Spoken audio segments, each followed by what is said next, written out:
In the wake of the Portland area school shooting last week, Eagle Point administrators are doing some hands-on training on how to stop a gunman. News Watch 12's Justin Bork reports from Eagle Point High School with more on the surprisingly lifelike training and why instructors say it could make the difference between life and death. Administrators are going through realistic scenarios using paintball masks and fully loaded airsoft guns to rehearse what to do if an actual disaster were to occur.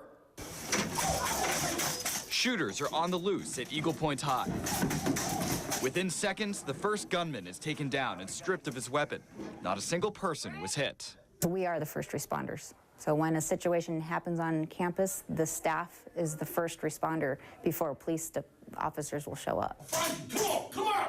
The training is part of a national program called ALICE, which stands for Alert, Lockdown, Inform, Counter, and Evacuate. It's a hyper-realistic program. The intent is to have them understand what it's like to be put in those situations. And it's a program police say is essential in a district where some schools are too far out of reach for a quick response. Butte Falls, you could be possibly 15, 20 minutes, depending on, who's the closest unit at that time. But an emergency response, no matter how effective, is only the last line of defense.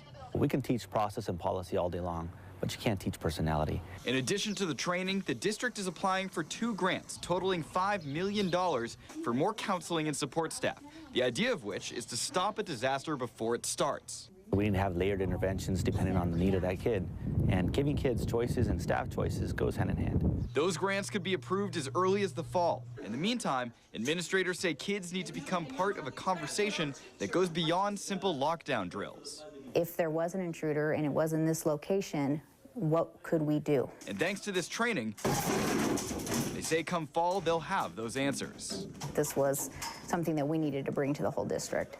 Now that the administrators have gone through the training, the teachers will do the exact same thing in the fall, and then they'll be passing on their lessons learned to their classes. In Eagle Point, Justin Bork, News Watch 12.